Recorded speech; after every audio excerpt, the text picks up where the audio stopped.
Bonjour Delphine. Bonjour Biba. Merci de passer ce petit moment avec moi ou avec nous, avec les gens qui nous regardent. En fait, donc vous êtes cliente de mon mastermind depuis un an maintenant. Et d'ailleurs, on vient juste de finir la 12e session. On va en parler aussi. Donc, avant de commencer, de savoir un peu tout ce que vous avez pu mettre en place et tout ce que vous a apporté le mastermind, est-ce que vous pouvez vous présenter pour que les gens sachent qui vous êtes et ce que vous faites? Oui, absolument. Mais écoutez, je suis actuellement coach. En fait, j'ai pour habitude de dire que je fais de la haute couture en entreprise auprès des managers, puisque je les accompagne à ajuster leur costume de manager afin qu'ils soient dans un rôle confortable dans l'entreprise, le plus confortable possible en fonction des objectifs qu'on leur donne. Donc, il y a à peu près un an, vous m'aviez contacté pour faire justement une session stratégique, comme beaucoup de gens voient que je propose des sessions stratégiques. Ils me disent, mais il y a quoi derrière? On fait quoi pendant ces sessions? Donc, en fait, au départ, qu'est-ce qui vous a motivé à justement me contacter pour prendre une session stratégique? Alors Biba, en fait, ça fait très longtemps que je vous suis. Ça fait fou, j'essaie de retrouver, mais je ne sais plus quelle est l'origine. En fait, je vous avais vu dans un webinaire et je vous ai suivi pendant très longtemps, jusqu'à vous rencontrer en vrai à l'occasion de votre conférence sur Toulouse. Et puis, ça me semblait évident de venir vers vous, en fait, dans le cadre de la mise en place de mon activité. C'est un petit peu comme si je vous connaissais. Et puis, j'ai voulu passer à la vitesse supérieure parce que j'avais besoin d'un accompagnement plus personnalisé. Et donc, c'est pour ça qu'on a fait cette session stratégique pour que je puisse effectivement savoir exactement comment ça allait se passer. Mais c'était une évidence pour moi depuis toutes les années où je vous suivais à distance, en fait. D'accord, ok. Donc, ce qui prouve que ce qu'on fait sur les réseaux sociaux, ça fonctionne visiblement parce qu'on s'était effectivement rencontrés à Toulouse en avril 2016.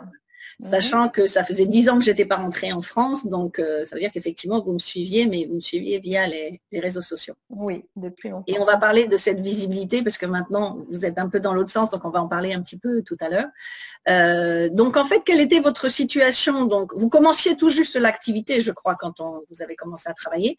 Et puis, donc, qu'est-ce qui s'est passé pendant ces 12 mois? Quel est l'intérêt, justement, de travailler, de rejoindre? Alors, il y a le coaching privé, puisque dans mon mastermind, effectivement, chacun a du coaching privé tous les mois, mais il y a aussi le groupe. Donc, comment, entre ce qu'on a fait entre nous, qu'est-ce que vous a apporté le groupe également pendant ces 12 mois pour faire évoluer votre business et le mettre en place et que les choses tournent, en fait? Alors, c'est vrai que moi, je suis dans le cadre d'une reconversion professionnelle. Donc, j'ai mis en place cette activité. Je suis aujourd'hui entrepreneur et c'est une posture très particulière, posture que je n'avais pas jusqu'à présent puisque j'étais dans un cadre salarié.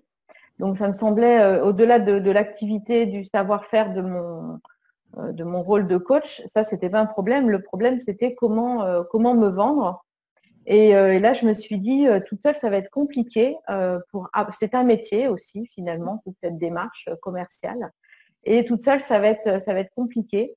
Donc, c'est vrai que je suis venue vers vous parce qu'il y avait effectivement cet accompagnement individuel avec les sessions stratégiques, mais aussi le groupe, en fait. Et moi, j'ai bien aimé cette énergie du groupe parce que entre nos rendez-vous toutes les deux personnels, eh bien, il y avait toujours cette possibilité de contacter le groupe, plus les rendez-vous prévus aussi régulièrement dans le groupe.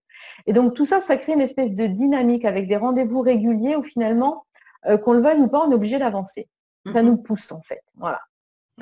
Donc, on arrête la procrastination, c'est-à-dire qu'effectivement, une fois qu'on annonce au groupe, voilà mes objectifs de la semaine ou de la quinzaine, bon, si on ne les fait pas, on ne peut pas revenir indéfiniment en disant j'ai pas fait, j'ai pas fait. Et puis, le fait de voir les autres avancer, à quel rythme ils avancent et ce qu'ils mettent en place, ça booste également de se dire, faudrait peut-être que je m'y mette parce que sinon, je vais être un peu en retard sur les autres. Donc, ça, c'est un booster énorme finalement, un mastermind. C'est ça, on n'est pas tout seul à se dire oui, je vais faire ça et puis finalement si je le fais pas, c'est pas grave. Là, vous avez raison, on prend une espèce d'engagement moral en fait vis-à-vis du groupe. Alors après, on peut toujours trouver toutes les excuses du monde, mais on va les trouver une fois, deux fois, et puis on va bien se rendre compte que finalement que ça passe pas et dans tous les cas, on va se mettre en action d'une façon ou d'une autre. Le tout, c'est d'avancer. Donc, quelles sont les grandes lignes de ce que vous avez mis en place dans votre business qui vous permet justement aujourd'hui de décrocher des clients? Et puis, on va parler aussi de cette visibilité et légitimité par rapport aux réseaux sociaux après. Donc, quelles sont les grandes lignes? Qu'est-ce que vous avez mis en place et qu'est-ce qui vous surprend peut-être dans ce qui fonctionne aujourd'hui par rapport à ce que vous n'attendiez peut-être pas? J'ai mis en place de la communication déjà pour commencer, ce que je ne savais pas du tout faire. Enfin, je ne me considérais pas comme comme une communicante. Je me considère toujours pas vraiment comme une communicante, mais malgré tout, je fais de la communication. Et je me rends compte que je commence à y prendre du plaisir, en fait. C'était très contraignant au départ. C'est vraiment très difficile de se mettre face caméra ou de publier, d'aller vers les autres. Enfin, c'est pas si simple que ça. Une fois de plus, il faut passer à l'action et le faire et se rendre compte que finalement, on peut le faire d'une manière qui nous donne du plaisir. Et puis surtout, on voit que ça marche. C'est-à-dire qu'aujourd'hui, on en parlait tout à l'heure, Diva, je me rends compte que les gens me suivent sur les réseaux sociaux et pourtant, j'ai l'impression que je ne fais pas encore suffisamment, mais malgré tout, ça a quand même un impact. Et notamment quand je croise des personnes et qui sont en train de me faire le parcours de tout ce que j'ai fait dans les semaines précédentes parce qu'ils ont vu mes posts, parce qu'ils m'ont suivi. Et en fait, c'est très encourageant. Et ce qui fait que maintenant, c'est devenu quasi automatique. Avant, il fallait vraiment que j'organise ça dans ma tête en me disant, alors il va falloir que tu publies sur ci, sur ça. Enfin, c'était une démarche un peu contraignante. Aujourd'hui, c'est quasiment en mode automatique et je me pose pas de questions, je le fais. Et c'est pour ça que ça devient du plaisir aussi, parce que ça se fait plus facilement. Il n'y a plus de contraintes et en plus parce qu'il n'y a plus de contraintes parce que vous avez vu que c'était peut-être pas aussi compliqué parce que au départ on est un peu bloqué par la technique ou ce genre de choses, donc il faut déjà passer outre cette étape-là. Et puis surtout vous voyez aujourd'hui le résultat concret parce que les gens qui viennent vers vous, comme justement à Toulouse, vous aviez été la toute première à venir. Je venais juste de passer un pas dans la salle. Biba, je vous connais, je vous suis depuis tout le temps. Qu'on peut faire une photo. Et vous voyez qu'aujourd'hui c'est vous qui vivez ça également et que l'impact est important et c'est vrai. Moi, j'ai toujours dit que quand, n'étant pas en France pendant 10 ans, j'avais pas jugé l'impact que ça aurait en rentrant. Je pensais pas que les gens allaient me reconnaître à ce point-là. Et en fait, vous vous dites la même chose aujourd'hui, qu'il y a des tas de gens que vous rencontrez dans des événements que vous ne connaissez pas, mais eux vous connaissent. Et c'est ça qui est important avec justement de fait de communiquer régulièrement, c'est de voir que les gens nous suivent finalement et que c'est à un moment donné, comme vous disiez tout à l'heure, c'était une évidence pour vous qu'on travaille ensemble. Maintenant, c'est pour certaines personnes qui vous voient sur les réseaux sociaux, c'est une évidence pour eux de travailler avec vous.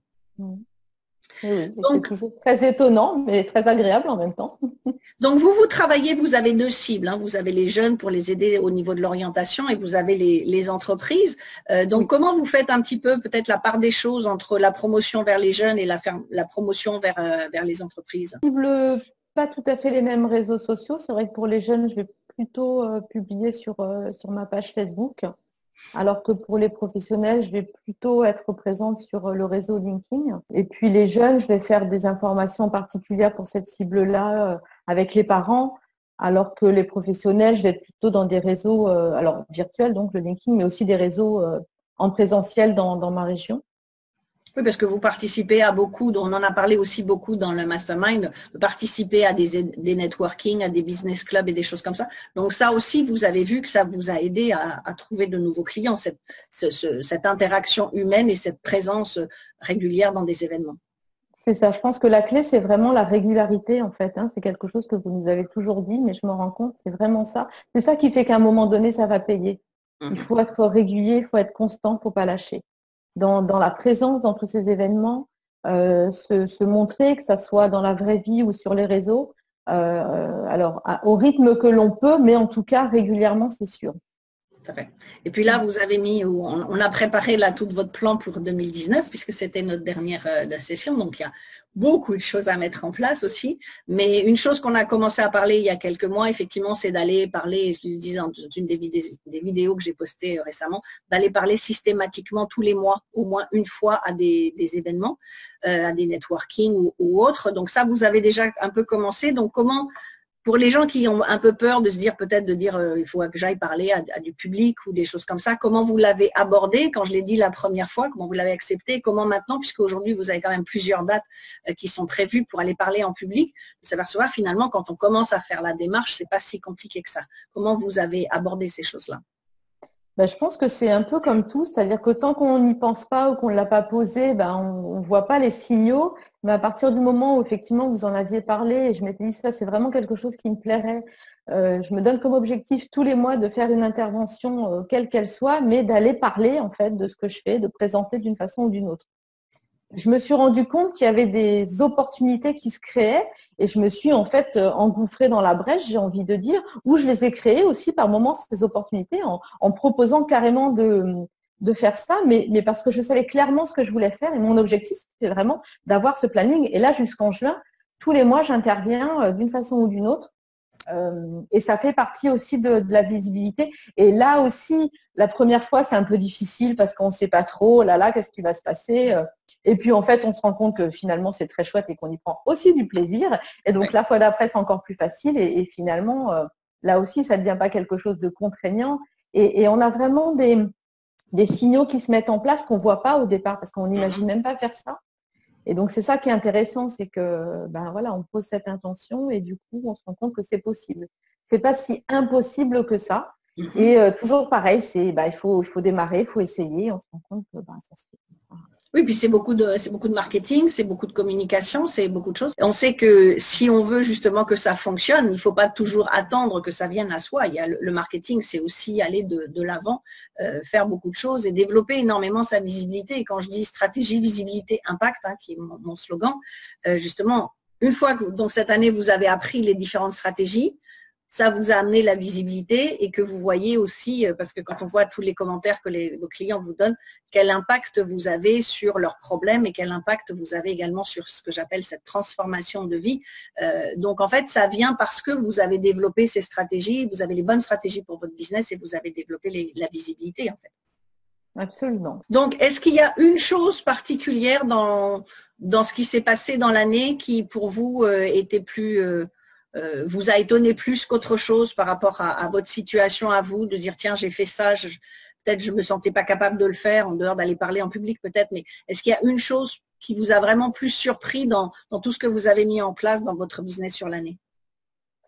Déjà, j'ai fait effectivement beaucoup de choses dont je ne me sentais pas forcément capable au départ. Enfin, je n'avais pas forcément imaginé faire tout ça. Déjà, en termes de chiffre d'affaires, j'ai atteint mon objectif 2018. Ce qui n'était pas du tout une évidence. Enfin, il me semblait que j'avais posé un objectif ambitieux en début d'année et finalement, en fin d'année, en me retournant un peu sur l'année, je me suis dit « Ah, mais l'objectif a été atteint ». Tout à fait. Donc, c'est votre première année. Et c'est ma première année, donc ça, c'est quand même déjà assez étonnant. Après, ce qui m'a marqué le plus, je pense que grâce à tout cet accompagnement, c'est de capitaliser justement sur le chemin parcouru. Parce que je trouve que quand on est entrepreneur, on a toujours cette fâcheuse tendance à voir là où on veut aller, donc le chemin qui reste à parcourir, qui peut parfois être un peu décourageant. Les jours où on a un peu le moral en berne, si on se dit mon Dieu, il y a encore tout ça à faire. Et je trouve que grâce à votre accompagnement, on se rend compte du chemin parcouru.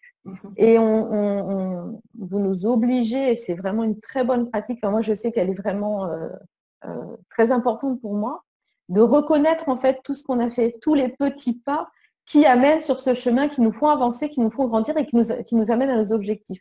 Moi, c'est vraiment ce que je retiens de cette année parce que je n'avais pas forcément cette vision-là. J'étais plutôt à toujours voir le chemin qui restait à faire. Et aujourd'hui, vraiment, je capitalise et du coup, ça renforce ma confiance. Ça renforce ma légitimité, ça me donne encore plus d'assurance en fait pour continuer à avancer, à gravir des marches de plus en plus hautes. Vraiment essentiel. Oui, parce qu'en fait, ce qu'il faut dire aux gens qui nous suivent, c'est que quand on commence nos sessions, on commence toujours par les célébrations de la quinzaine. Et je dis toujours effectivement que c'est important. Et souvent, des gens me disent, ben non, j'ai rien de spécial à célébrer. Je dis, cherchez bien, parce que même une toute petite chose, parce que surtout quand on est solo entrepreneur ou quand on est derrière son ordinateur, on a la tête dans le guidon, on ne prend pas le temps de se dire, tiens, là, j'ai réussi à faire ça. Ou tiens, simplement aujourd'hui, je sais ajouter une photo, je sais faire un bouton PayPal, même des petites choses, des toutes petites choses. Mais toutes ces choses-là vous montrent et vous obligent effectivement à voir que vous avancez parce que tout seul, on ne s'en rend pas compte. Et puis, le fait de le dire aux autres et de voir l'avancement des autres, ça, c'est célébration. C'est vrai que j'aime bien aimer la façon dont vous l'avez dit, vous nous obligez. Oui, parce que souvent, on se dit, oh là là, mon Dieu, il faut que je trouve un truc. C'est toujours ça, c'est, oh là là, Biba va me demander, il faut que je trouve un truc. Mais en fait, au début, c'est vrai qu'on cherche parce que les petits pas, on ne les voit pas. Ils sont pas assez grands, évidemment, puisqu'on vise plus haut. Et au fur et à mesure, en fait, puis en écoutant les autres, on se dit, ah ben oui, finalement, moi aussi, j'ai fait ci, j'ai fait ça. Et après, finalement, vous en demandez une et des fois, on en a plusieurs. Et bonjour, on a plusieurs célébrations. Et ça devient quelque chose là aussi d'un peu automatique. Et moi, j'ai mis en place un petit cahier où je note maintenant régulièrement tous les jours mes petits pas, mes célébrations. Parce que je trouve que ça permet de capitaliser sur ce qu'on a déjà fait. Et après, sur une autre action alors, sur ce que je vais mettre en place, Biba, je m'engage là. Je prends des risques, là, je prends des risques. Mais c'est la force de Biba. Tout à fait. C'est mon fameux webinaire que je dois faire depuis des lustres et que j'espère faire là au mois de mars. Et c'est vrai que vous mettez des petits coups de pied aux fesses qui vont bien pour que j'avance. Et je sais que vous êtes là si j'ai la moindre question. Et ça n'a pas de prix, quoi. Parce que je pense que toute seule, j'aurais déjà jeté l'éponge depuis longtemps. Là, je ne l'ai pas jeté. Ça prend du temps, mais c'est toujours dans un coin de ma tête et je sais que je vais le faire. Ouais, mais il faut savoir que vous avez été aussi bien occupé sur 2018 par d'autres choses. Ce n'est pas juste que de la procrastination. Oui, non, là, c'est vrai que j'avais d'autres priorités aussi.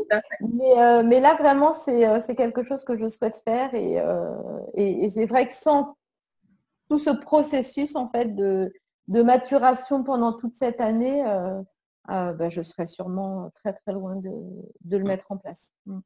Et donc là, vous vous donnez aussi de très beaux objectifs pour 2019, qui est de doubler votre chiffre d'affaires. Donc là, déjà, avec tout ce qu'on a mis en place pendant notre dernière séance, vous avez déjà de quoi faire pendant un certain temps. Donc, et de toute façon, c'est pareil. Quand les clients arrêtent, on se dit au revoir, mais il y a toujours des choses, il y a toujours un suivi. Puis en plus, on va se retrouver au séminaire de Granville au mois de juin. Donc, ce sera aussi l'occasion de voir à la moitié de 2019 où vous en êtes et de refaire un petit point. Si justement des gens, parce qu'un mastermind, c'est un investissement financier, c'est sûr. Donc, si des gens nous regardent en se disant « Ok, j'aimerais bien, ça a l'air pas mal, j'ai vu pas mal de témoignages, les gens ont des résultats, mais alors eux vont voir un coût, moi je vais leur dire que c'est un investissement. Quelles sont les recommandations ou les encouragements ou qu'est-ce que vous leur diriez pour dire voilà, il faut aussi passer outre cet investissement parce que quand on voit le retour sur investissement, justement. » C'est ça. Moi, depuis le départ, je l'ai pris comme un investissement. Je ne l'ai pas pris comme une charge. Si je l'ai pris comme une charge, je ne l'aurais pas fait parce que j'ai cassé ma tirelire, en fait. Et en même temps, c'est le fait d'avoir cassé ma tirelire qui m'a… C'est aussi une forme de motivation de se dire, je n'ai pas cassé ma tirelire pour rien. Donc, je vais, autant que faire se peut, être investi dans ce programme parce que si je m'inscris et puis finalement je fais rien, évidemment il va rien se passer. Hein. Ça va pas tomber du ciel. C'est pas encore cette formule magique là qui est prévue dans le programme. Non, j'ai pas. Non, vous n'avez pas ça, Biba? Je cherche la baguette magique, on me la demande, mais je l'ai encore pas trouvée.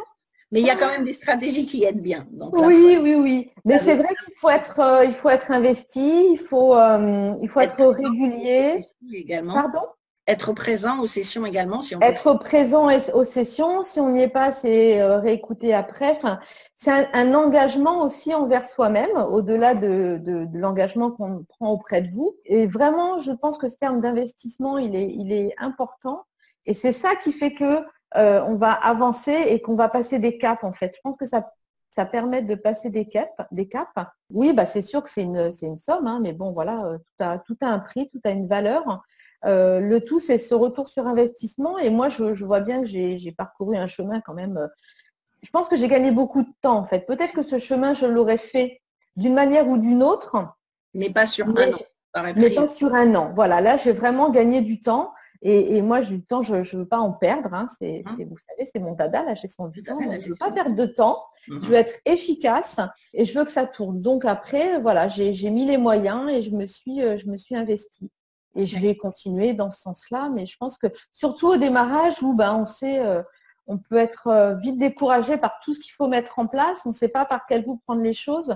Ça peut faire peur. Et si on n'est pas accompagné, on abandonne en fait. Voilà, et là, ce qui est intéressant, c'est que, alors, il ne faut pas se mentir, hein, il y a des jours avec et des jours sans. Quand on est entrepreneur, franchement, ce n'est pas toujours facile. Mais les jours sans, on sait qu'on n'est pas tout seul. C'est déjà ça. C'est ce que j'allais dire, en fait. Les sociétés qui démarrent, en fait, on sait qu'il y en a beaucoup qui, au bout des 3 ans, déjà, il y en a plus de 50% qui ont abandonné avant la fin des 3 ans, parce que justement, quand on est seul, comme vous dites, hein, on ne sait pas où aller, on ne sait pas vers qui aller, vers qui se tourner. Et c'est là aussi où le pouvoir du mastermind est important parce que ça fait un peu comme une famille. Et on sait qu'on peut tout dire dans un mastermind. Donc, si on a des coups de blues, ben voilà, on va dire pendant la session, voilà ce qui m'arrive et les autres sont là aussi pour supporter, pour nous soutenir également, hein, nous élever vers le haut. Et ce qui fait que ces coups de blues, du coup, ils ne durent pas longtemps. Alors que quand on est tout seul, on peut se laisser s'entraîner. Et puis, ben voilà, de savoir quel type de stratégie il faut mettre en place, comment les mettre en place. Et puis, il y a ce que je vous dis moi en tant que coach, mais il y a aussi de voir comment les autres mettent les stratégies en place, comment ils les mettent dans leur business. Et des fois, ça donne aussi des idées où ça permet d'aller plus vite en disant, bah, tiens, lui ou elle, elle a déjà fait ça, elle a déjà fait des vidéos. Je vois que ça fonctionne. Donc, ben voilà, j'ai un peu peur d'y aller, mais j'y vais parce que je vois que les autres ils sont passés par là, donc a priori, s'ils l'ont fait, je peux le faire aussi. Ils ont des résultats, donc je peux aussi avoir des résultats. Oui, oui, oui.